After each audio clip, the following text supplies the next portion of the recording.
Estos son los planes que no te puedes perder esta semana en Aragón.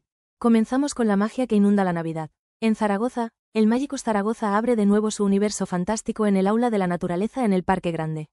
Una cita obligada para toda la familia. Y hablando de trucos, el Teatro Arbolé trae el segundo festival Magia Potagia en Familia, reuniendo a 3 magos de primer nivel durante este puente. En el Palacio de Congresos, el día 7, en una única función, se estrena el gran show del Rey León.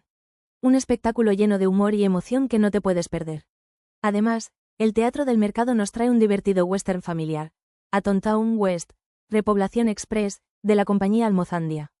Dentro del festival La Mirada Tabú, el padrino del certamen, el director Daniel Monzón, ganador de varios Goya, ofrecerá una charla gratuita en Zaragoza. Y en CaixaForum Zaragoza, el ciclo Interior Berlanga, Cine, Vida y Humor, es una cita para revivir el fascinante universo del gran director. Musicalmente, el cantante zaragozano Juanjo Bona amplía su gira nacional con una nueva parada en casa, en el Auditorio de Zaragoza.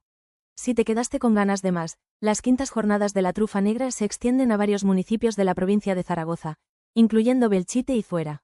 A disfrutar del aroma gourmet. Para el deporte, Jaca será la sede del Campeonato de España de Patinaje, un evento con sabor olímpico y de alto nivel.